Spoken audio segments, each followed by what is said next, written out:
Welcome to your Fanward Podcast. This is Olivia Blair, your co-host and co-founder at Fanward, and Cody Red, fellow co-host. I feel like we're just hosting. I don't even like saying co-host. We're just both hosting. We're together here. And today we are so excited because we are bringing on, oh my goodness, he's so gorgeous. I'm just going to zoom in on him while I'm talking. You touch my tra-la-la. Ooh, my ding-ding-dong. Your ding-ding-dong. You never heard that song, have you? No, I just... I say it like that. I sound like I was like Australian or something. You never heard that song, have you? Have you, mate? Never heard that song? Bloody! Oh, I don't know. Okay, I do need to know what the song is afterwards. I don't know. I've only heard it in memes. It's like, ooh, you touch my tra-la-la. Ooh, my ding-ding-dong. It's like a meme. I literally was like... What is he asking me? They know what I'm talking about. They're like, oh, I got that reference. And then they're like, Olivia didn't get it. Again. That's what they're doing. Again. They're like, and... an intro or something? Yeah, we were. And then you said, you want to touch my ding-ding-dong? And I'm like, that's all I heard was, I was like, hi, welcome to the Fanward Podcast. And he's like, oh, you want to touch my ding-ding-dong? I'm like... Okay, we're excited today because we're bringing on Camilla Vaynberg. She is not only a dear friend and who we met through Fanward. She originally started out as a fan, then became a member at Fanward, and then became a key, intricate part to everything we're doing. And a lot of things that you see here as fans is because, you know, she cares so deeply about the fandom. And so we're excited to bring on these members because for the first time, we want to highlight the members and we want to give them this moment because we believe that the fans are everything and you fans are everything. And so what a lot of them don't realize until after we've done the episode is that their favorite celebrities, and in this case, James Maslow, is going to be watching clips from Camilla speaking about how Big Time Rush, James Maslow, has impacted her life and what being a fan means to her.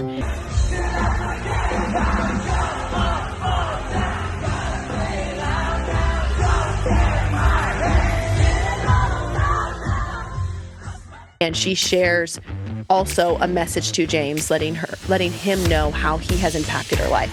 And so James is going to be watching clips from this and seeing that message from her. And so we're going to be featuring these videos on Fanward. And it is so cool to be able to have these two worlds come together. And that's what Fanward's about. We work with your favorite celebrities and we're so honored to partner with them. But also, as I think as just as powerful, we work with and collaborate with and partner with the coolest fans in the world. Keen. Oh, whoa, yes. What? Wait, what the hell? I know. What is this, like a new feature now? What is this, like Facebook is what Facebook is doing? I didn't do that. Okay. I feel like, wait, is Zoom updated? Now it's going to be adding emojis. If I go like this? I don't know. I didn't do that. That's so interesting. All right. But anyways, good morning. Good morning. We're going to say good morning to Camilla because I'm about to say I was in Ohio. Oh my goodness. I'm in LA. It's 8 a.m. For lovers. Ohio, is it for lovers? I don't know. That was an old emo song I listened to when I was but a wee lad. But a wee lad, I was like, Ohio. Ohio, it's just interesting, you know? Have any of you been to Ohio? I've never been to Ohio, no. No, but that's how you say hello in Japanese. Ohio? It's actually good morning, Ohio. Oh, Ohio. How interesting. Maybe that's what you meant. You know what? Ohio. Ohio. Ohio. Konnichiwa. Ohio. Konnichiwa. Konnichiwa. Ohio. Konnichiwa. Oh, I love this. Yoroshiku onegai shimasu.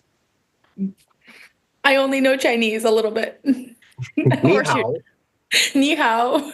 Ni hao. Of course you do. Of course you both do. Okay. Before we start. Sawadee. Sawadee is Thai. So. Okay, before we start. They're saying it. Shalom. Can you guys both, because you both are like multilingual and you both do martial arts and this is how we're just starting the podcast. Before we start. Rush hour. No, that's what I'm saying. No, before we start, can you both say hello in all the different languages that you can say hello in? Okay. All right. You go first. Sure. You do one, okay. I'll do one. Yes, exactly. This is like so entertaining for me. Let's. I'm just doing here. hello. Or like good morning. Greeting, Or like any greeting. I just like you both greet each other. any greeting. Okay. Tell the language. Japanese has like 8. So can I just cheat? You and use can all of do those? whatever you want. Okay, cool. Okay. So good morning in Hebrew is boker tov. Boker it's tov. Boker tov. Boko. Okay, I'm not even trying. Never mind. Go ahead, Cody. I'm not. This is not a teaching class. Go ahead. This will take forever if I try to. Sawadee krap. Okay. That's Thai. Okay, good morning in Russian is dobre utro. Well, that's pretty too. Wow. Japanese is Ohio. That's good morning. Other language. It's like in Ukrainian, it's dobre. Ooh, Dobra? Mm-hmm. Like Nina Dobra? Close. She's Bulgarian, so very close. Yeah. It's a Slavic language. Yeah. Oya suminasai, which means good night, but it can be used as a greeting. It's also Japanese. Oh. Oh, okay. So then since it's evening for you, we'll go good night in Hebrew, which is Laila Tov. Ooh. That would make a pretty name. It's so you can beautiful. name your daughter that. That's pretty. Gosh. It's so beautiful. Let's see. What else do I know? Yoroshiku onegai shimasu, which is nice to meet you in Japanese. So, okay. All right. So in Russian, good night is spokojной nочи. Her dialect is really good. Yeah. It's coming out. And this is like I was like, the only thing I can say to you is Guten Morgen, meine kleine Liebling. So that's all I could say is good morning, my little darling. Good too. Hey. In German. That's all I only. That's beautiful. That's beautiful. Korean is annyeonghaseyo or just annyeong. Ooh. Okay. How are you in Hebrew is manishma. Manishma. Hebrew is such a beautiful language. It sounds like fantasy language and a lot like Elvish. It's cool. It's so cool. And it's written. You actually do could be an elf. You could be an elvish person. I could see that. Yeah, if she just had some leaves in her cage. We're back to the cage again. We're for previous viewers who did not see the unaired episode, we dove into hours. We went on for hours. We dove into Camilla's awakening to Big Time Rush and how it released her from this cage, and the whole time she was sitting in a cage. So we believe in metaphors. Exactly. This is like, okay, so all of the language. Okay, one, I love that you brought up. Okay, so we have Russian, Ukrainian, and Hebrew, which brings to the story of, like, let's introduce with your origin story. Okay.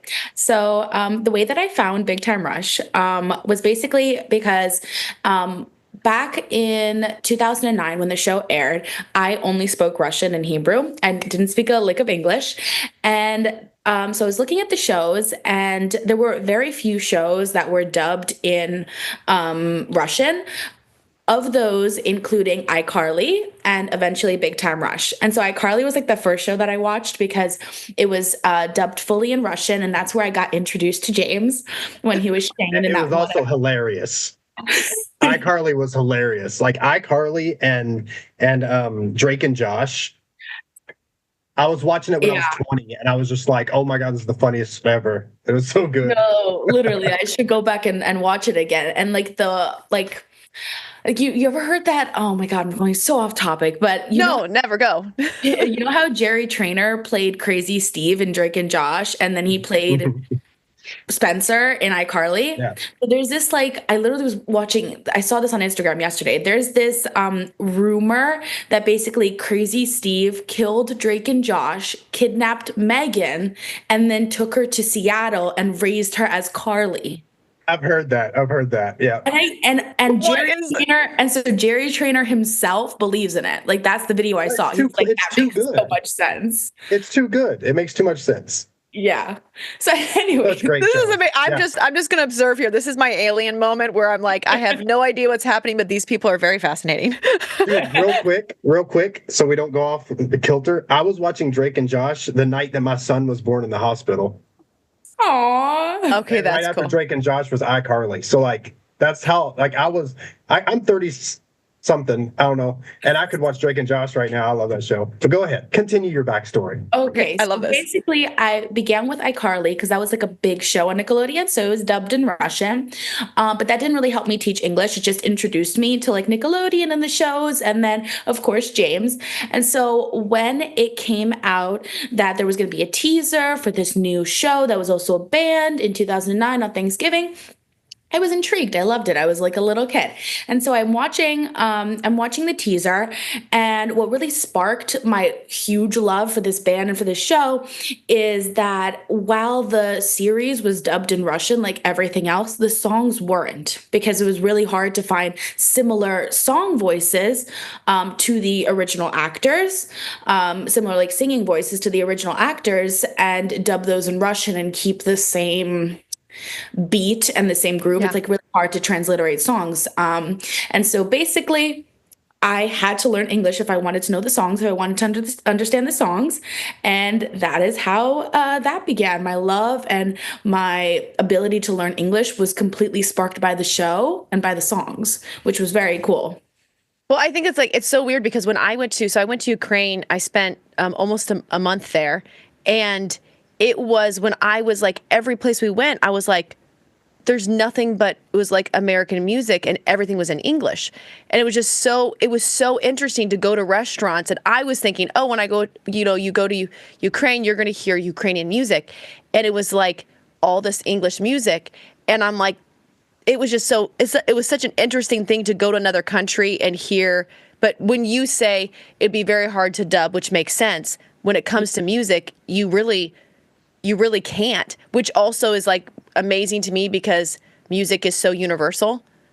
Like yeah. I'm a huge Anita fan, and I'm like a lot of her music is not in English, and I'm like, but just the energy, the rhythm, like when she dances and like, I'm just like, oh, and I'll watch her documentaries, but I'm like, it's so cool. So I love seeing like how that introduces, but it's just also very fascinating traveling to the Ukraine and sitting in restaurants and like, wait, is this all in English? But anyways.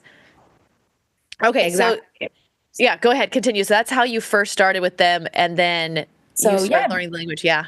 That's how I first started. That's how I started learning English and how I fully like hopped into. So I was a little older than 6 when the show dropped, and I was literally in kindergarten. I was actually in ESL at the moment. And so a huge fact that I didn't even dive into the unaired episode, but I learned English so well from the show that I ended up skipping a grade. Yeah. So that's I skipped 3rd grade because I had learned English so well. And other than that, it's like the mathematics and the basis of it. I had known all of that. I would just think in Russian. And so my only like really holding me back or making me slow at all in school was that language barrier. And once that didn't exist anymore, skipped a grade. Wow. Oh, I've been listening to K-pop for like 5 years, and all I know is how to say hello. I still can't figure it out. I think no, I don't. I don't think. I don't think it's fair with K-pop because I think they speak so fast, or rather they sing so fast, that I don't feel like I could like catch on to the words. Like specifically, even brutal. when you try to like learn, like you would stick to slower songs or like typically like Big Time Rush songs, like the earlier albums were catered to kids. So it's not going to be complicated words or complicated vocabulary. It was easy things to learn and easy things to translate. And having the show side and side, since the show was dubbed in Russian, a lot of the songs as they were written and performed on the show, they had this entire background. So you knew what they were talking about. You had this introduction to the songs. Yeah. That's super helpful because I did the same thing with anime in a lot of ways because I started learning Japanese when I started learning Japanese before I knew I was, because you're watching anime every single day for 4 or 5 hours after school and you just start picking up on it and don't even realize it until you start hearing it used. And then you're like, oh, I know that word. Oh, I know that word. And it's just like me with living here in Thailand. It's like, I speak enough to like talk to my wife and tell her, the basics. But like, I still don't speak it very well, but I can pick it up in conversation when other people are speaking it. And I can understand what they're saying, but I can't say it myself. Like, I know what they're saying. It's really weird. Languages are really weird and they're really cool. Linguistics are really cool. And the fact that you learned that from Big Time Rush is just nuts. It's crazy. I was like, because it's like, so you and I have talked about, okay, so your family is originally from, like, how long has your family been in the U.S., kind of the story there that brought you to even how you're connected with James. And it's just because I see the flag on the back. And I was like, like, we saw it the other day and I was like, okay, I love, like, diving into, like, what does being a fan mean to you? And especially when it comes to, you know, we can be a fan of many things, but I know, like, James and your relationship, even just how we've all met, like, has been something that's been, like, super, pretty much actually part of your whole life. Absolutely. Yeah. I think that the biggest thing with forming those connections and with being a fan is with having that like support and that inclusivity, which is where Fanward comes in. It's so important to have that inclusivity and to be seen as a clean slate, and then to form those connections that like it goes back to like how I became a fan. Like I always felt so excluded as someone who didn't know English, like as someone who didn't know English for the better part of the first part of her life, as someone who was part of, like, when you think about it, Jewish people are 0.2% of the world. And even less, we are 0.02%. No, yeah, 0.02% of the world, and we're 2% of the United States. And so it's it's very, very a minute community when you think about it in the huge aspect of things. And so to find someone who is Jewish and proud of his Judaism and close to my age and really like kind of in that area that I was watching was a huge thing for little me, like a huge thing. Like I mentioned this in the unaired episode, but prior to James, I think I only knew about Adam Sandler. And as much as I love Adam Sandler, you don't form that connection with Adam Sandler. And the crazy thing is that when you first started liking BTR, you didn't even know he was Jewish. You didn't even know he was that outspoken about it. So that connection, just the fact that it just kind of continued on as you were a fan is just, it's ridiculous. Well, we talk about there's nothing that happens, Cody and I believe this, there's nothing that happens, in coincidence. Like we are drawn, it's energy. We're drawn to things. And I'm like, to me, it's kind of powerful to like, just how you are a part of our lives here and just a part of Fanward. But it's like every aspect of you that was drawing you to a certain character then leads down to your life. But anyways, keep going. I just wanted to hear. I was like, I'm just excited. I want to hear. We talked about it again, but we're going to talk about it again because I can hear this journey all day because it just makes me happy. Exactly. It really is just so astonishing to me. Like even thinking back to everything that I've been through with the band, like stuff that they don't even know about, even after meeting them so many times, like thinking about how much I've been through. Honestly, sometimes I don't even think about that. And it really brings up like the emotions. Like I don't even know that like back when I was 6, like tell 6-year-old me, she's like met her favorite member and all of this has happened. It's crazy. Like, thinking back to when I was 6, you're right. Like Cody, like you said, I couldn't research. I didn't know he was Jewish. He didn't talk about being Jewish until probably it was like close to the show ending that he even spoken for the first time. And then of course I had followed him through on Instagram. And then when he went on his birthright trip, that was really just like a huge turnover into that fandom, because now I was no longer a fan of Big Time Rush, but I was a fan of James Maslow. Yes. I was a fan of him, a year prior to him releasing solo music. I was there to support him. And then a mere 8 years later, when I went on my birthright trip, it was just a huge, like, together we're kind of like in this parallel path, which is like, it was just a huge thing. Yeah, that's super cool. How old are you when you go on birthright trip? So the age, you have to be 18, and it changes all the time. Typically they do 18 to 26, but occasionally they'll extend it to 32. But that's like the age range that you're allowed to go. I'm not Jewish, but I did think it was interesting because that's why I was asking, because I went to Israel for my 19th birthday. Beautiful. And I climbed. There was a palm tree. We were in Tel Aviv at the hotel, and I literally before when I was born, I left the group and everyone, and I climbed. I don't know how I did this, but I climbed to the top of a palm tree. Everyone was like, "What are you doing?" I'm like, "I just love trees." I'm so weird. I love trees, and I climbed the top, and I literally was clinging, sitting up there on the top of a palm tree, just like looking out over everything and just like waiting for it to turn 19. I'm like, I want to be in a tree. And so there's palm trees. So I'm going to be anyways, but There's major symbolism there that I'm not going to go into. So I love it, but you know what I'm going to say, which is so crazy. And I don't even know if I've told you this, but I was 19 when I was in Israel. Really? Yeah. So well, guys, I haven't been to Israel, but I really want to go. I really want to go. I really do. Honestly, it was a place, and we'll get back to BTR, but it was a place and Cody and I talked about this last night. The world traveling I've done, a lot of times I felt more myself and at home in other countries than even my own, just from the people I've met. When I got off the plane, and just because of how I was dressed when I went to Israel at the time, everyone kept telling me, welcome back home.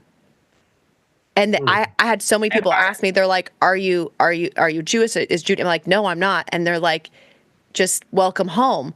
And it was like, I met so many people, even when anyways, I won't go down the route, but it was just like, it was such an incredible experience. I was just like, I felt so much love. There was this kid coming of age, whatever. And we were in the streets and they were dancing and they joined in, and I'm just suddenly just dancing with these people in the streets. And I'm like, what? Anyways, this is what I love about culture and beliefs and communities, and it's because it all comes down to community to me. It's not even a belief. It's a community, and what brings us together. And you can find those communities wherever we go, and it's beautiful to see as James's story and his career, but also just how that all brought you together, just as a fan, which then became such an intricate part of your life. Yeah. Well, I mean, even you meeting David Meltzer. I mean, that's something else you can talk about. All of it was connected. Yeah, absolutely. I literally go back into the past and tell little me that she would meet someone that James held to as a mentor, someone that I held myself as a mentor in different aspects than with James. James with his entrepreneurship and his financial ideas and everything, and me with David Meltzer's law journey and all. Okay, give a little backstory on how you're going to school, what you're going to school for. Let's give a little there, so then we can tell, because people. As James fans, you've probably seen James has his mentor, David Meltzer, and they do a podcast together. And David has been such a huge impact in James's life. And this is where I think it's so cool as a fan journey, as it's not just learning from their music, you become a fan of them, but then you also come to respect them in their personal life. And you take that journey with them in all aspects. And we've done this with characters and people we love, but I think that's what's so beautiful about being a fan, that you can love their character and then go, oh my goodness, I now know them as a person, because that is what we all want to be known as. Even as fans, we want to be able to be a fan of something, but we also remember I'm a person, so also respect, how I want to be a fan. And here at Fanward, I love that we have so many backgrounds and so many beliefs and so many cultures, everyone from around the world. We're very international, that can come in and have this commonality as a fan, but then it expands into your beliefs, into what you associate, what you identify as. And we're just this is so beautiful.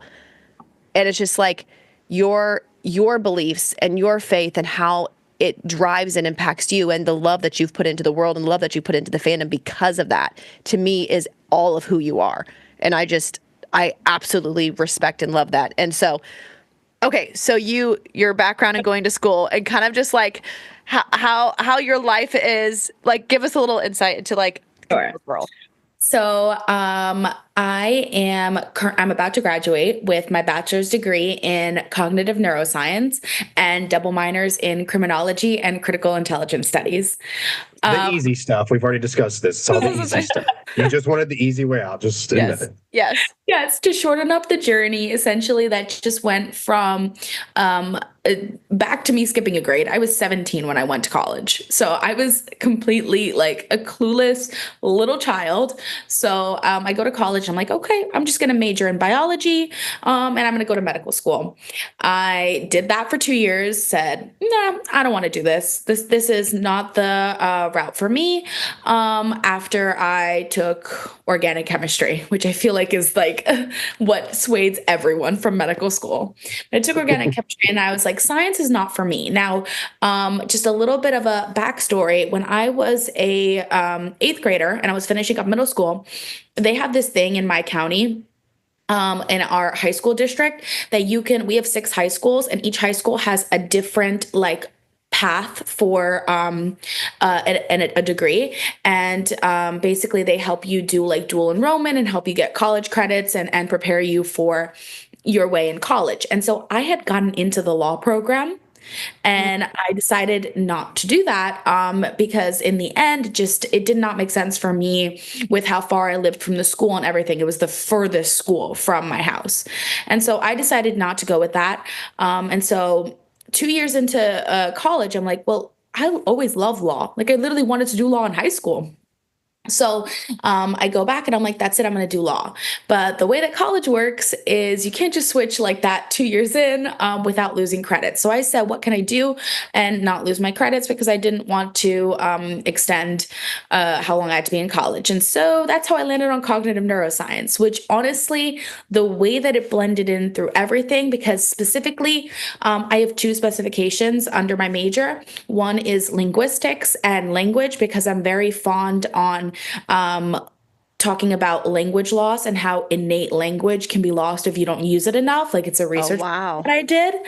And then my second concentration is more on the how violence is made or innate, and how prejudice and biases and mental shortcuts and heuristics are what lead us to our hate in the world. And that kind of ties back to my advocacy for anti-Semitism. I love that. I can't tell you how many times me and Olivia have had conversations about that, like 2-hour conversations on the phone with me pacing and sweating downstairs. No, literally, I'm like, we need to have another, like, just since Cody is in time, I feel like we need to have a whole nother, just our own conversation, because I want to, I have so many questions about that. Like, that is such, like I've said, like, I have the Dalai Lama book right next to me, How to Find Happiness in a Troubled World.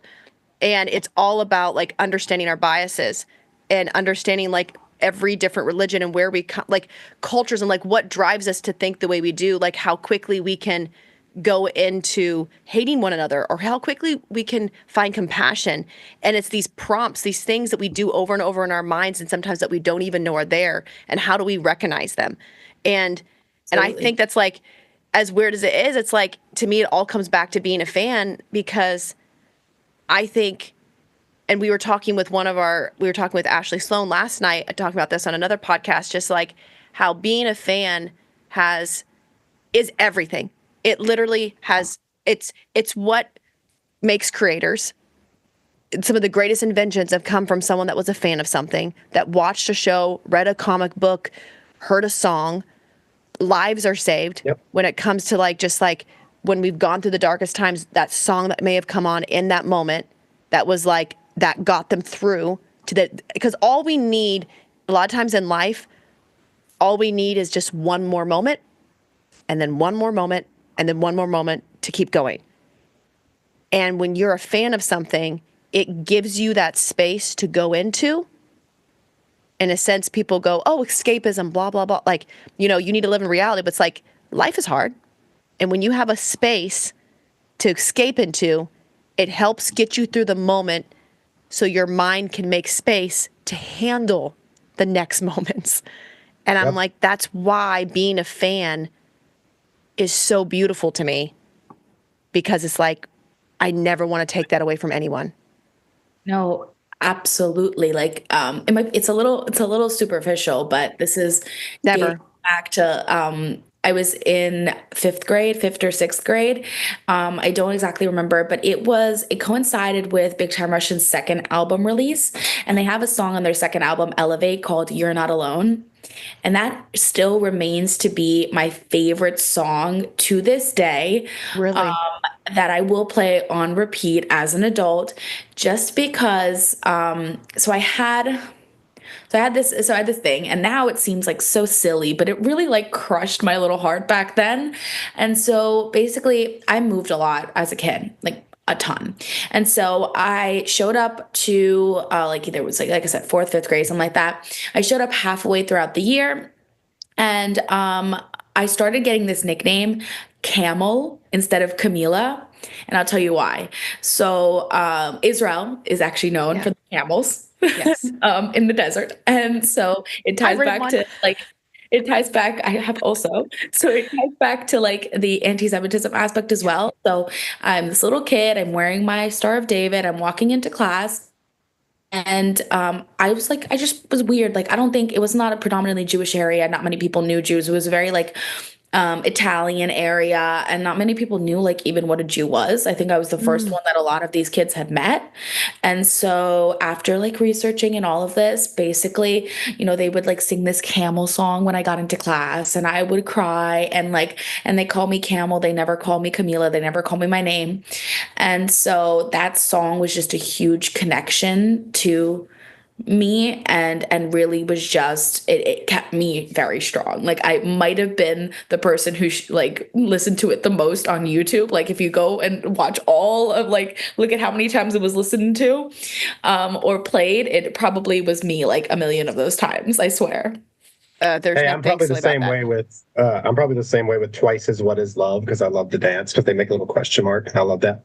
So I'm probably the same way. Not for the same reason. Like my reason isn't as profound. I just think they're pretty. But yeah. But it doesn't matter. That's just like it doesn't really matter No. why, you love. As long as you like, there's even people that I'm a casual fan of, but that one song that hits and then you Yeah. just have that. Like for 7 years, my ringtone was What Doesn't Kill You Makes You Stronger by Kelly Clarkson. For 7 years. It really is just having that connection is all that matters. Yeah. What's the one line in that song? Like, is there like, because I don't know, I'm gonna now go read the lyrics, but I was like, that There's hits you. so many. There's so many, but so the one that says, it really just talks about, like someone not showing up for you. Hold on. No, read it. I will read it for you because it's just like when you hear it, it is so, so profound. Well, that's what, like, so sometimes like, you hear like people are like, oh, it's a boy band, or like people, I mean, people will sit there and try to define what music really is. Like, oh, Yeah. this is music. Oh, it's a pop band. It's this. And I'm like, when you hear these words, it's all about the words. You're giving people, it doesn't matter, the music around it, all that around it. I'm like, if it changes and impacts someone's life, that is the Like, point. I get that a lot as a former metalhead because it was always, oh, they're just screaming. How can you listen to this? It's just screaming. And then you listen to you actually read the lyrics of some of the Slipknot songs. Yeah. Like they've got a song called Snuff and they've got another song called Vermilion. And you listen to those lyrics and it's a man breaking. Like it's Yes. a man with a broken heart. This is a guy who woke up in a dumpster because his friends left him to die. Like Yeah. that's the lead singer, Corey Taylor. And to some people it's just screaming. It's like you just don't get it. You don't understand. And it's like music is so profound. And I love the fact that both of our last two podcasts got onto music and how profound and important it is, because we got into the same conversation with Ashton. So now I want to hear those lyrics. Yeah. Like sometimes you just need to scream it like at the top of your lungs, and that releases the cathartic thing that releases a lot of that negative pain. Like this song is such a slow song, but I will specifically listen to this in my car. Like I will blast it, turn all the windows down, and that's it. Like so I'll read you a couple things. Like when I read you this first line, you're immediately going to like notice the song. And to have it be released by this band that was supposed to be a kids band in like 2011, it's just it's strong. So I will like a couple of my favorite lines just because I have to. So the very first thing that this song opens with is, I bet you didn't notice first time your heart was broken. You called me up and we talked till the morning. That's like the first verse. And then I love them all, but I'll narrow it down to two more.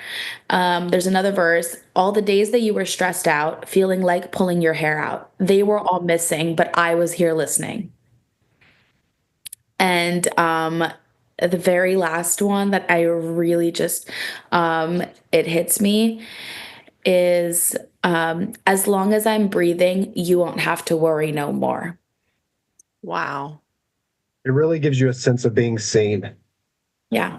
Seen and supported and listened to. It's majority of the song. And so just literally to like, I'm just waiting for the day when they play it live, because you will see me full on crying in the audience.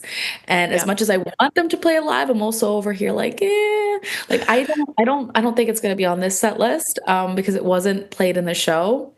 So maybe I'm scot-free, but I also do want to, I feel like it'll be like that emotional release if I do hear it once live. It's kind of weird because it's like, I was like, when you I'm talk like about, up now. no, because I was just like, I was thinking, I was like, when you have, even how Cody was saying, like, you can have these bands that you may even just have one song from them. Yeah. And for me, it was like All American Rejects. I was like, I had to like remember look it up, because I was like, when I was in it, I was going through my. I just saw them live. What? Not that long. So at Jonas Con, where Big Time Rush was, All American Rejects was there because they're one of the openers for the Jonas Brothers tour. So I saw them, like I was like really far off to the side, because I was seeing Big Time Rush, so I didn't have enough to get a good seat for All American Rejects. But I just heard a couple of their songs live. It was amazing. This is gonna age me, but I remember when All American Rejects was like the band that all the emo punk kids listened to, and nobody popular did. And now they're opening for the Jonas Brothers. I know, that's why I was like so kind of blowing my crazy. mind. I was like, this is really weird, because it's like, it was. I remember when I was wearing my baggy pants and eyeliner. Yeah, I used to wear eyeliner and fingernail polish. I feel like we need to have like a recap of like what we looked like. Like come in like, well, I was a mall rat, dude. Oh my I was God. a mall rat. Yeah, it's just that's okay. That's weird about All American Rejects, because it's like, for the funny thing is, for me, I was still in my former belief where it wasn't like you didn't listen to that music. It happened to be the song I turned on the radio, and it was right after my husband at the time had told me that he was leaving and he was seeing someone else, whatever. And I was like, I just need you to leave the house and give me a moment to breathe, and because I didn't believe, that men should see you cry. And so I asked him to leave, and I refused to yell at him. I refused to get upset. And as soon as he left the house, I turned on the radio, and I Hope My Face Gives You Hell came on. And it was the first time I was allowed to scream and yell. And we had surround sound speakers in our house. And so I blared that song. Hell yeah. And I went around the house and broke every picture. And I was screaming it, and I broke every picture in the house, wrecked the house, listened to the song, stopped the song, cleaned the house, put everything back in order, and then texted him and said, "You can come home now." And then, and he never saw me cry. But that was that moment for me. And after that release, because it was the first time something, and that's the song that came on the radio, but that was the song that gave me permission to scream. Yeah. And get it out. And it literally is what helped me get out all those things. Because I don't know, if I didn't have something to put my energy to in that moment, I think it would just been in this like, it's just despair. But I was dancing, I was like jumping on the couch, I was throwing, and it just like, which was so against my personality to anyone else on the outside. Here I am in like a dress and like, like my whole like, long outfit, like very like, conservative. And it's just like, I'm screaming American Rejects. And that was that song. That was just, every time I hear it, I'm just like, thank God for that song. But it was that moment to yell. But dude, that's what we're always talking about. We're always talking about how that is what art is. Yeah. Art is that scream. Like there's so many, like Lord Zed from the Power Rangers. With a deep voice like this, blah, blah. And on the show, he's a giant blood monster with metal and stuff. His voice actor is this tiny little skinny dude. And he had this deep, gravelly voice that sounded like, and he was such a great character actor. But you see him and you don't expect to hear that voice. When I saw him at a convention, I was like, that's not Lord Zed. It can't be. Lord Zed's got to be 72 feet tall and look like Conan the Barbarian and talk like this. No, it was this little hunchbacked guy. And he was just, his name was Robert Axelrod, little tiny dude, looked like an old man because he was an old man. But my point is like, that's what art is. Art is that Lord Zed in the tiny skinny body. Art is Chester Bennington screaming his lungs out because I'm sitting in high school at a table by myself and I hate everyone around me. That's what art is. That is what representation is. Art is James singing his heart out and talking to you through lyrics before he even knows you. That's what art is. Art is Shakespeare putting on plays that we're still listening to and still watching and still making movies about hundreds of years later. Art is Homer writing the Odyssey and literally creating the hero's journey, which is what almost every story nowadays goes by. It's like art is that release. Art is that chain break, that snap, that where you go and you're just, I'm finally being me. Like, art is exactly what you make of it. I love what you just said, Cody, because so this is tying back to my major, but I just took a class that I just finished up and it was called Art Topics in Cognitive Science. And it was a huge, like, we were trying to answer the overall question, what is art? Like out of the traditional sense. We were just talking about this last night. Okay, keep going. Sorry. Literally. I have written so many papers on this idea on what is art. I've written, is beauty in the eye of the beholder was one of the topics for one of my papers. Another paper was, what is the aesthetic experience? What is that cathartic feeling that you feel? What is your emotional response? And a huge thing that I came across is art is what you make it, what your intention is for it, not the art. Sometimes it's the artist's intention, but sometimes you can switch it around and be whatever you want to be. Like, for example, and I love this example because it's so traditional and so hilarious. And if I don't know if you're familiar, but there is this sculpture called Duchamp's Fountain. And this sculpture originally was never made to be a sculpture. This was a urinal that Duchamp found. Yes, this was a urinal that Duchamp found. I believe it was in a park or something. I don't know the exact background, but it was a urinal that Duchamp found. And then he proceeded to change that into a fountain. So when it was originally created, it was meant for practical everyday use. It wasn't meant for art. And now it's this art piece that is every day sitting in a museum being viewed as this amazing idea when it wasn't even ever created to be art. So it's just, art is what you make of it, and art is how you understand it and how you like keep it in. And it was just a huge thing. Like, I loved coming to that overall conclusion from a college class. You would never think, but I actually went to art school, and when we did our finals, they wanted us to do an essay on what our essay was. It's the end of, like, it's the post-apocalypse. Humanity is trying to rebuild, and they're trying to build a museum of past artworks to explain to humans what art is. That was our finality. That was our final. And my teacher specifically said, don't do any ancient pieces of art because there's not enough information about them. I decided, I had a really good grade. I decided I was going to do the Venus de Milo, which is the statue of the woman with no arms. Because in my opinion, that's the most beautiful physical work of art ever made.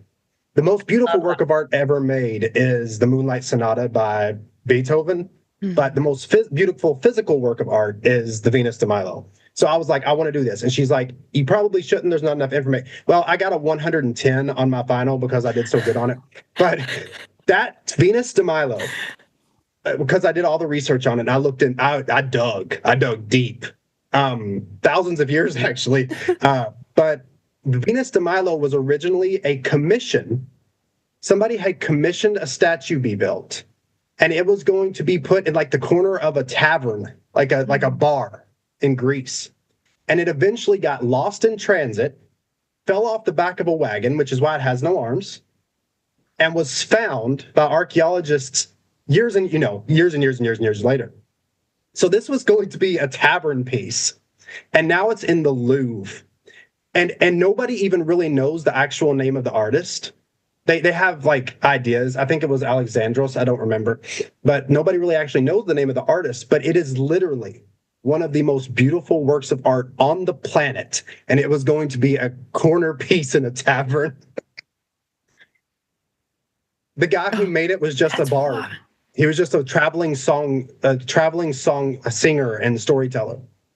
Well, I think it's like what's wild is, to me, it's like you don't, when you see, and I think she's frozen for a second. So there she is. Oh, you're Okay, I'm back. I just thought she was amazed by the story. No, I was like, oh my God, really for like, she loves this. She's eating it up. She's speechless. Cody, good job. I was speechless, but then everything froze. Okay, what's kind of crazy is that, which also I think can, as creators, can give people hope. Like, listen, like you see these people, like so much of the art we love now did not come from some recognized or famous person. It was because someone came across it and it mattered so much to them. And Yep. this is the fan. That's the fan, yep. The fan made it because they couldn't stop talking about it. They discovered something. And this is where it's like, as creators, like when you have big studios and all this going, oh, we're going to go find somebody and we're going to give you someone and then you're going to love them. Sorry, guys. It doesn't work that way. You don't, heads of studios don't pick. It's you Yeah. guys. You fans are the ones who choose who history will remember. Yep. Vincent van Gogh was ignored his entire life. It No, was only after his death. It's always the systems at play, religions, governments, the people that are perceived to be in charge, that believe they're picking something, but they're not. It's always the people that pick something, and then suddenly they cannot help but notice because fans are talking about it. You see these, like, you hear these stories of like this tiny band and those people grew with them and the fans stayed with them. And then the fans couldn't stop talking about it because that deep connection, because they saw themselves in their experience. They saw themselves in the journey. And I think that's why it's so powerful to have this continued journey with your favorite celebrities or with these actors, these people that impacted your life, because that is what keeps everything going. This is how people are remembered. And I'm like, the power, I mean, David and I have literally felt this from the beginning. It was just like, the power is the fans. It is not the other way around. Like, you guys are all of us, what we care about is all that matters. Perception is reality. Which is a huge other thing about supporting artists, because Yes. it's negative to say, but there's some artists who really don't support the fans, who release the music and they reap the benefits and they don't support the fans. And it's hard to like or to relate to the music and then not be felt appreciated by the artist, which is another huge thing about humble artists, about why I like James, about why I like the rest of the band.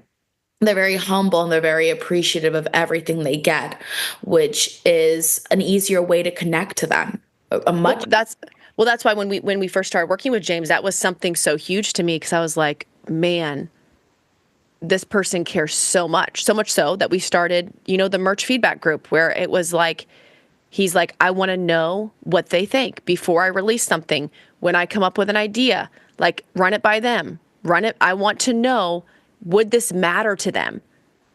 Which is how I totally got involved with Fanward, which was let's devil, like, we can like how we met, how we all love each other. So, I was one of those fans that was just like, James is doing something, bet I'm moving on and I'm supporting. So he posted something about Fanward on his story, and I said, okay, I'll sign up. Why not? And it became like this, website. So it was like, put in your email and sign up. So I got on the mailing list. And then after I got on the mailing list, I distinctly remember it was the very first email that was sent out, and I responded back to it. I think it was, how did you get involved with James and Big Time Rush? And so I responded back to it. And then I remember, Olivia, you responded back to me and said, hey, can we hop on a Zoom? And I was like, oh, yay. I love this. And so then that led to the idea of kind of this merch feedback group. We began talking, which was one of the highlights of my life back then, and still is. But, back then I just loved the connection, and I just loved how warm and loving you felt. And so then we became friends, and I love it. I value our friendship so much. And so then it kind of just like went through, and it was really just wow, amazing. And so that's how I joined the feedback group. And ever since then, it's just gone up and up and up, down to the point where I visited you in LA, which was just like the way that it happened.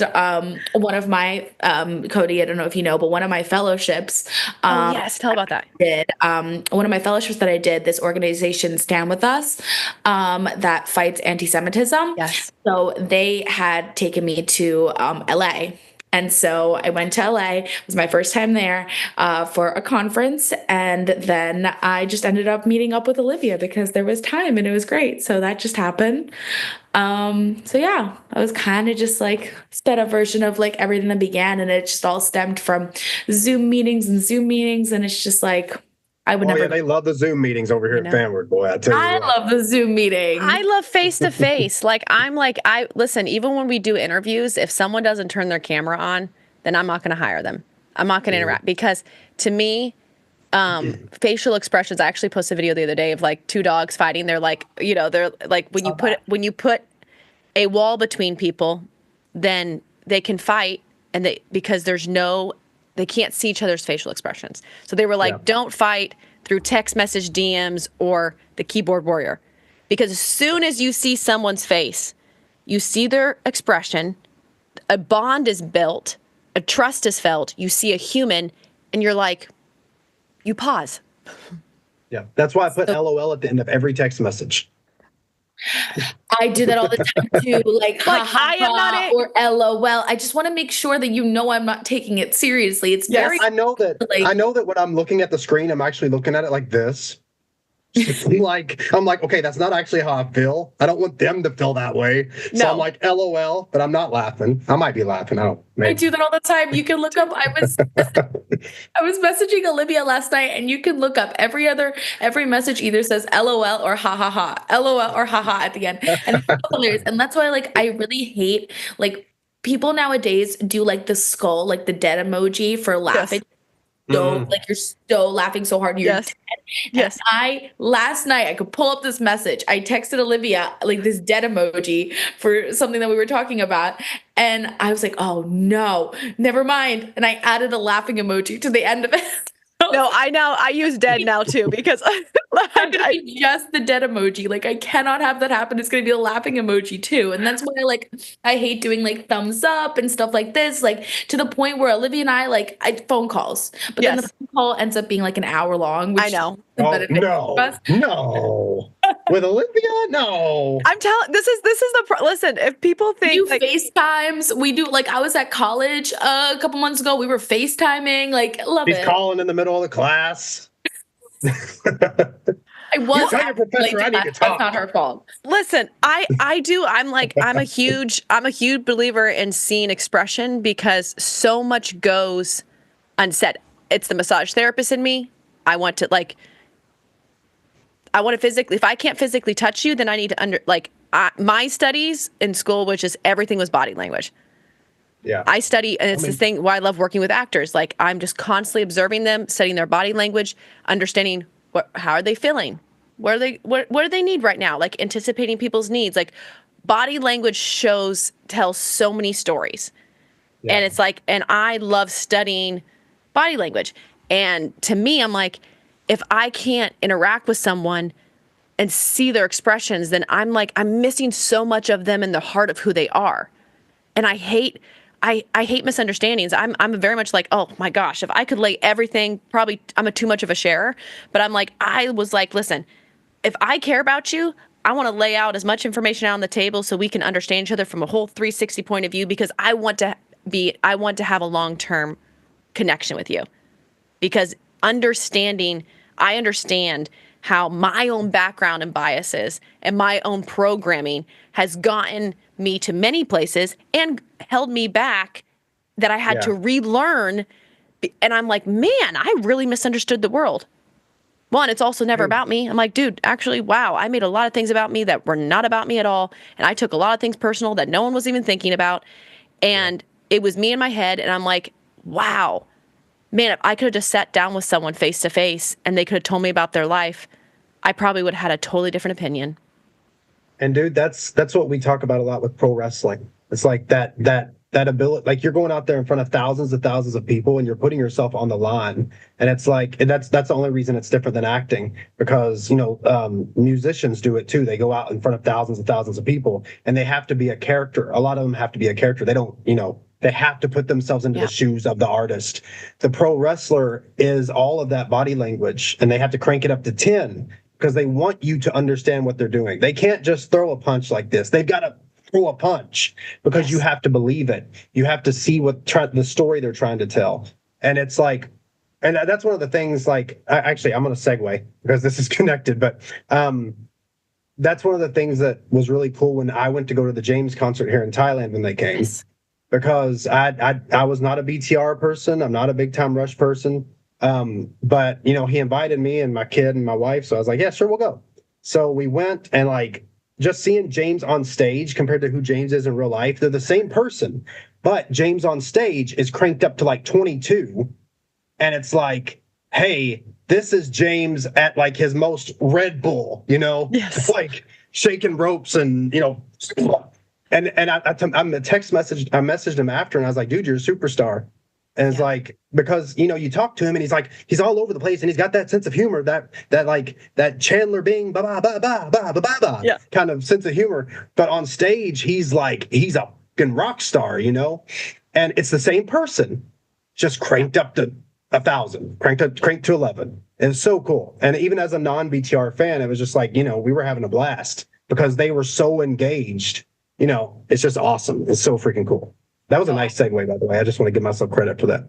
No, absolutely. I love that segue. Now I have something to talk about. Oh, good. I was like, so I was just gonna say, yeah, someone who's like seen James out of that concert setting. We spoke about this in the unreleased. I know, we're gonna have the secret episode. Everyone's gonna be knowing for years. We're gonna release it in like 10 years, and people are like, whoa. We spoke about this in the secret episode, but the fact that I have seen James at a conference versus a concert where you have that like business setting and everything, and it's been more of that less like hyped up and everything kind of idea.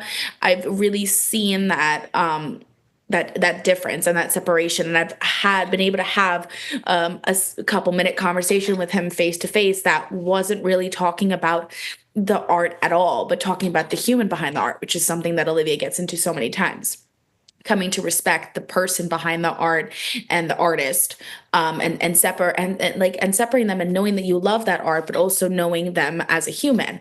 And so when I talk about that, and I say this as someone who's been on stage with them, I'm not meant for the stage. I don't know how he turns that personality on with just, and it's nonstop and it's live. Like, I understand maybe acting, you can practice and everything. This is live. This is, you always have to be happy. You always have to be watching your facial reactions. Like myself, like imagine it's like not your verse and you just tune out and you're just sitting there like this. Like he's not, he's fully just like into it.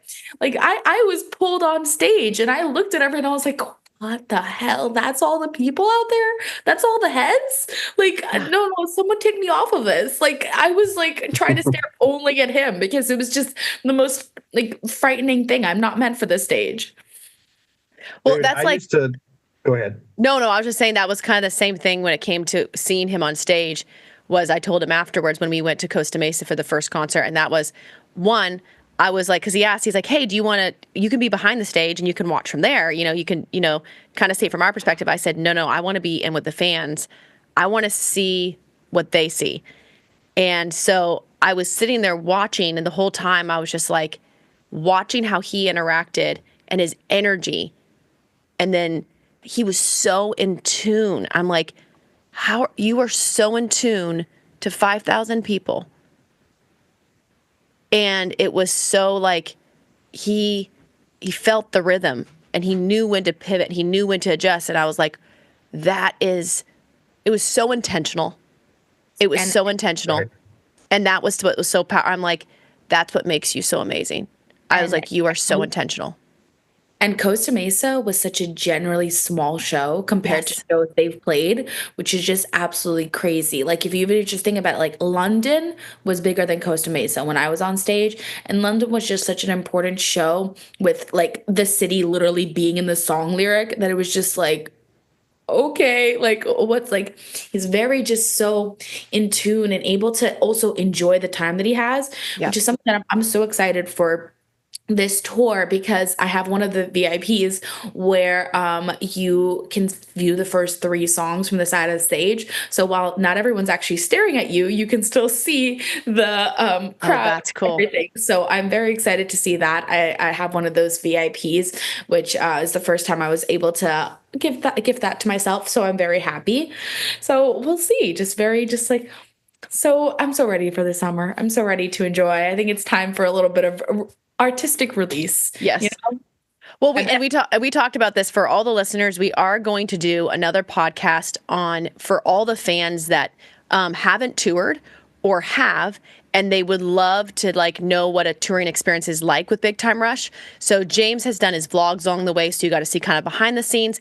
But we wanted to bring Camilla on in the future. So for Big Time Rush fans who are going, they have this upcoming tour happening. What would some feedback and advice she could give you, some kind of tips and things that she learned along the way, and what it was like to do these different experiences, because you've had different experiences within the show where you've done the VIP pass, you've done, different levels. And so you can kind of give fans from those different perspectives. So we're going to have that coming. But the question I did want to end with, and wrap this up with until we do another one, because that's just it's gonna have to happen with the 3 of us.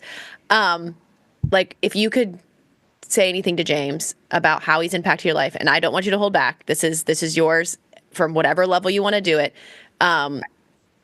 If you could give him a message and like say something to him on what role he's played in your life and what that looks like for you, like what would you want to tell him? And you have to sing all of it. Yes. So let me preface this with saying, I think I've told him it all. like good. Well, the fans need to know. I mean, really just like breaking it up from all the times from even the Fanward Zoom calls. Like I was able to, I've told him a shortened version of how I learned English from the show. And I've told him really that just, some of my anti-Semitic experiences and how much he's really just helped me keep that strength. So let me just try to figure out a way to, I would just tell him, seriously, thank you, like from the bottom of my heart. Like, thank you for letting me grow with you. Thank you for letting me see these experiences and grow myself, and back to like the cage idea. Thank you for letting me break out of things that I felt held me behind. Like him being so proud of himself and so proud of his heritage and proud of everything that's and going on and not scared has been really helpful. Like I would like to tell him, I'm going to plug this actually because it's coming out today and I feel I should. So I now write. So I was very scared about releasing my voice because I actually, a small little thing, but I got in trouble with my university for posting about anti-Semitism on social media. And something that I told him about. But so I wasn't really able to, now that I'm graduating, it's a little different, but I wasn't really able to put my voice out there about the stuff that I was experiencing. And if you know anything, my university is in the top 10 worst universities for anti-Semitism. Oh my God. Because it is the second biggest university. Like it has the second biggest Jewish population in all of the US. The only one beating us is the University of Florida. Wow. So basically, I will plug this and I will say thank you for pushing me to be out there, to be outspoken, and to not be afraid of who I am. Because it's because of him that I applied for my Stand With Us fellowship. It is, it's because of him that I'm the person that I am today and that I'm not scared. I've grown a lot in the past year with my Jewish identity. I remember back to, it was in Paris and I'd just gotten the email that I got my Stand With Us fellowship a couple hours prior. And I walked into VIP and I told them I got that. And and he told me he was proud of me, and it was just a huge thing. So now I am currently writing for this new Jewish chronicle. It's called the Our Campus United Chronicle. You can find them on Instagram. And so it is a chronicle that is on the app called Substack, and it's all about everything Jewish. And so I just wrote an article about a couple of protesters that just trespassed onto the Jewish Student Union at my university a couple weeks ago. And so I'm happy that my voice is out there and that there are no guidelines to what I can say. And like I said, that's all because of him. So thank you. Oh, I love, because like what you said to me, like the most, like that hit me the most is, I'm unafraid. And when someone impacts your life and helps you to get to that point where you can pursue something without fear, I think to me, that's where the biggest discovery of ourselves happens.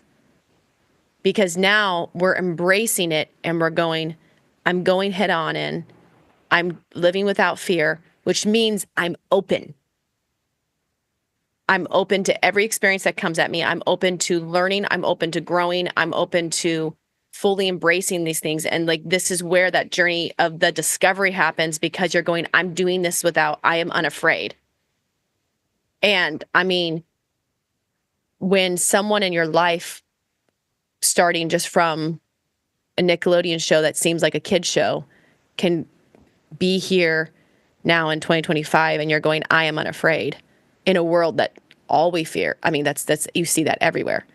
People that are unafraid, I think, can have so much compassion and empathy and influence. Yes. People who are unafraid are housing a superpower in this current climate, because they want you afraid. And when I say they, you know what I'm talking about, like just the world. Everybody wants you scared of everything. That's why I stopped watching the news. That's why I stopped caring. I told my mom, she'll message me. She's like, did you hear about? And I'm like, no, I didn't. And I'm a lot happier than you are. I told her, I was like, stop listening to it. Well, no, it's just like it's be kind and be unafraid, because we all are. Like, but when we when we have something that's bigger than us, that we can deeply care about, I'm like, congratulations. That is so awesome. So much. I'm very excited. It actually comes out today. It was supposed to come out yesterday, but we pushed it by one day because, just to finish this up, like there was a hostage released yesterday. And so I'm just really excited because he's someone that I knew through several connections. He's from New Jersey. Oh, so wow. We pushed it by one day, and I'm just really happy with everything surrounding it. And like, even so, like my mom was like, could you just write this under a pseudonym? Like, I want you to get that release, but could you write it under a pseudonym? And I told her, I love you, but I need someone to hear me. We're two different people. She is very sciencey and very just like that. And I'm very outspoken and very not scared, and hence the law aspect. Like I'm born to make sense of stuff. And, I will tie this out with. I love this. I just finished decorating my grad cap for my graduation, and I think what's so hilarious is that I found this phrase online, and I said, that is so me that I'm going to put that on my grad cap. And then I looked at it, and it turns out that the acronym for the phrase is actually BTR. So yeah, the way that it just completely, I'll see if I can find a photo of it quickly. So the Why phrase, am I not surprised? and it's literally, I don't know how this happened. So the phrase is born to reason, which is literally how. Oh my God, I love that. Like I just took a law and reasoning class a couple months ago. Like I feel like this is perfect. And so this grad cap isn't fully done, but I do. Honestly, like that was like, for me, my journey at 25 was question everything. Oh, wow. See? Oh my God. Born to reason. Yeah. BTR. That's cool. And so, you're right. It's the whole aspect of being unafraid and rolling with life. And so, no, I'm not writing under a pseudonym, but yeah. And then our next podcast, we'll have to plug your book that you've written. I'm just kidding. Let's do it. I'm like, this is amazing. Thank you. Thank you for all this. Like, this Thank you.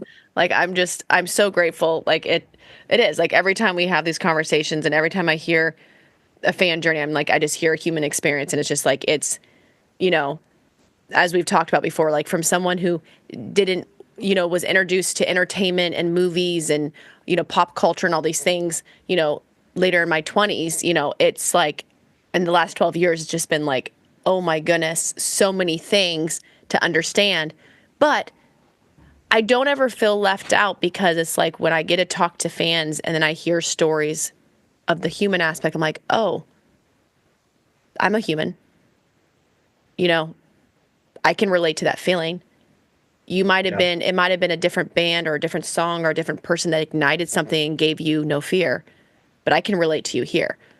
And to me, I get so excited because I'm like, I just like hearing the stories that got the person to be unafraid. And so that's what I love about, I'm huge of going, stop judging fans, stop talking shit about each other, be kind to one another, leave someone's passion the fuck alone and let them be unafraid, because that, everything you love about that person, and even like when it comes to friendships and relationships and even my husband's like the things that he loves, I may not understand, but what I do know is the version of him that I have that I love is because of the things that he loves that I don't understand. Yeah. And if I try to change that, then I change the outcome to which I get to enjoy. And so when we look at people and go, I love you so much, but I wish you weren't this. But I wish you weren't this. Why do you have to be so crazy about this? Why can't you tone down this? As soon as you start doing that, you've lost the version that makes them so good in your life. Yeah. And so I'm just like, don't pick people apart. You don't know what moment made them the person that you're going, I'm so in love with this person. You're like, then you find out, oh, it was because they liked Scooby-Doo, or, oh, it was because, like you're going, wait, what? It was that, our brains get all fucked. It's not some like crazy scientific thing. It's like, no, it was a moment when they watched Big Bird or they love puppets. Like Cody, like every time, his love for puppets, I'm like, see my puppet? I have a fear of puppets. And Olivia doesn't like puppets. but I would never want to change him. But I've like, it's a claustrophobic thing. But we're going to do a whole episode on puppets. But when he was sharing his story about puppets, I was like, wow, so many things I love about you has to do with my greatest anxiety when it comes to puppets. No, I mean, exactly. The moment that you want to change someone is the moment that you're just not there for them anymore. And it's just really, it's a huge thing. And even if it's just something so superficial as a band or something, like it's a deeper idea. Like I get not laughed at, but like I get to this day, like question, like why I like Big Time Rush, which has such a repertoire for being a kid's band and a kid's show. And I'll tell all of, these people, and the people who want to listen, or the people who are still with me, or the people who watch the videos now and are just like, wow, I see it. And unfortunately, a lot of that comes from the Jewish community because they can see the human behind the artist. But other people will just look at me and be like, no, you're just weird. That's just a kid's thing. And I'm like, well, no, because there's so many people who like it. And you don't know how important it is to me on a different level. We could sit here and I could get into a 3-hour talk about how important it is for me, or it's something that you could learn over months of getting to know me and understanding me. And so there's no such thing as superficial. That honestly, that actually doesn't exist in life. I think that's a word that's made up. Like we make these words out in society to make us feel comfortable, or actually just to make things seem not important. And I think a lot of the time it's to make other people feel comfortable. Yes. Yeah, like there's this trend of being a basic girl who just like Starbucks, and like you've seen that, like Starbucks, whatever, and the regular. That isn't what you want to be. There's no substance to that person. There's no support to that person. There's no uniqueness to that person. I don't want to be like everyone else. I want to be my own person. And I think that that's super beneficial. Like I was the vice president of a club this past semester. And I absolutely loved that club. And what led me more into that is that they wanted to hear who I was besides the responsibilities I had in the club. Yes. They wanted to hear who I was. They looked at, and honestly, there's 2 people that are going to a concert this summer from that That's club. amazing. Which is like the best thing ever. It's unfortunately a show that I cannot make, which is crazy, but they are going to the show. So I really hope they enjoy. No, that's awesome. I love it. All right. Thank you so much. Bye. We love you. Thank you. Thank you for being brave enough to be a fan and let it keep changing your life so then we can keep having the version of you that we love and get to actually change the world and do cool shit together because Exactly. thank God for unafraid fans. Exactly. They're going to be, guys, watch out because they're going to be our lawyers and our political leaders. They're going to be the person.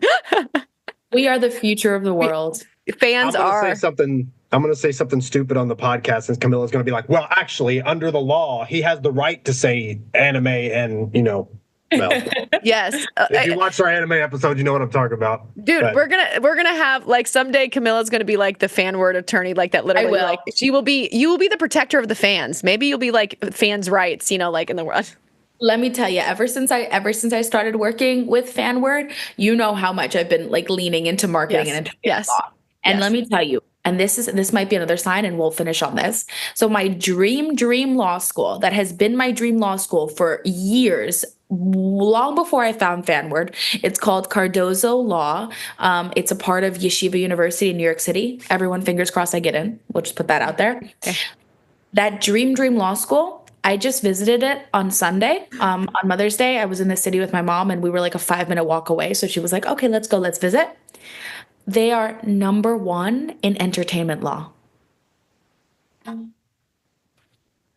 ready for it. Coincidence. I don't believe in coincidences. I'm like, so like, I have goosebumps. I'm like, tell me that is not a sign. I did not know that this law school is like that. They're also really high in the type of law that I wanted to do before even leaning towards entertainment law. See? Let's go. Okay. Now I will leave you guys because it is 12:32 and I have not had breakfast.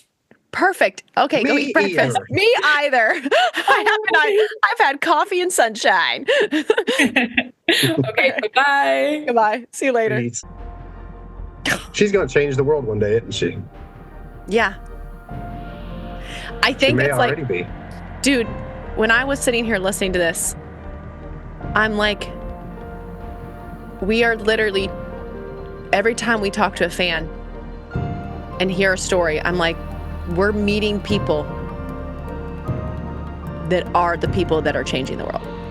Mm-hmm. I mean, we've only had two on so far, and they've both just been these great conversations that tell you exactly what art means. Yes. They tell you exactly the purpose of it. You find the link between fandom and fan, and you find the link between the celebrity or the writer or the artist or whatever, and the fan. And that most important part is you find that tick of creativity and where it comes from. And it's like, it's just so, this podcast is so important. Yeah. It's like, I think the whole world needs to see it. No, and it's not even like, as you and I talk, I'm like, dude, it has nothing to do with, who says it. I'm just happy we're saying it. But we're having this realization within ourselves as we observe the world, and we're observing because we're listening, we're hearing all this feedback from fans, and we're hearing the same message over and over again, as well as seeing what happens in history and how humanity constantly repeats itself. And like you're talking about, the fact that that sculpture was going to be in a tavern, and she was saying that was an urn. Perception is reality. I'm like, it hit me so hard. I've always believed it, but it hit me again. Fans are everything. Yep. No big studio. No big person in power. Not even celebrities themselves can make a fan a re-fan of them. Like, it's how they make that fan feel. It's the human connection.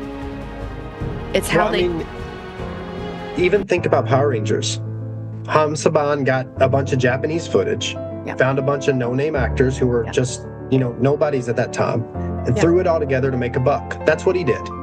Everybody knows that. And it wasn't him that made Power Rangers great. And we didn't know what Super Sentai was at the time. As a matter of fact, as a kid, we didn't know they took Japanese footage. We didn't know that. But now, looking back on it, Haim Saban put some money behind it. Haim Saban took the footage. Haim Saban, got the actors or whatever. But it was the kids and the parents who let the kids watch it that made Power Rangers a big deal. Yeah. Power Rangers could have flopped. Because Beetleborgs did. Beetleborgs didn't do great. I loved Beetleborgs. No, but it didn't resonate. There was something about it that didn't hit. Yeah. Even though the suits were cool, it just didn't hit. And then you've got what was it? VR Troopers. Same exact thing. Didn't hit. And then you've got the Knights of God, I can't remember the name. But there was another one that was just kind of the same, thing. The same like Henshin type video, the show, that didn't hit either. There was something about the Power Rangers that the fans, the people watching it chose. They chose it. And it might have been robot dinosaurs. It might have been, but if that was it, it worked. That was the thing that the fans liked, and it worked. It's just like Ninja Turtles. The original Teenage Mutant Ninja Turtle drawings by Eastman and Laird were literally just doodles. They were drawing it as, I think they were playing a game. I think they were like, draw the most random thing you can think of, and it was a Ninja Turtle. And now, dude, but it's back to like when we get creative, when there's no fear involved. Here's artists playing. Yeah. Like that's why I even tell talking about like when we create something, let's play. I don't want to plan something. I don't want to people that are watching the podcast, like Cody and I don't sit here for hours and go, what is every little word we're going to say? Like, we're like, no, let's get on a podcast and play and look at have two people that are going, I just honor your energy. Let's go for it. We're showing up here. We're showing up together. We know our mission. We know our mission is the fans and to make people feel seen and heard. And then that you guys remember that you are what matters. Like, we have our values that drive us. But it's, at the end of the day, we're all here to play. Because that's where genius hangs around. Yep. Just like I said with Vincent van Gogh earlier, or Gough, however you want to pronounce it. It's pronounced differently. But he lived his entire life thinking he was a failure. Yeah. Nobody wanted him. Nobody sold his art. Nobody put it in museums. And then after he died, somebody saw it. Something clicked in one person. Yeah. One person saw it and something clicked. And now he's considered one of the greatest artists that has ever lived in his entire in the history of humanity. Yep. Like, we choose and the reason we choose is because a corporation is not a person, a government is not a person. Human beings are human beings, and human beings are people, and we choose art because it resonates with us, and it ticks a box inside of our head. And it can literally change our life, just like Power Rangers, just like Linkin Park, just like BTR, just like a specific video game, just like Dragon Ball for me, or puppets, or whatever it is. There's some little spark, and the second that spark hits the kindling, it's over, and for the rest of your life, it's changed.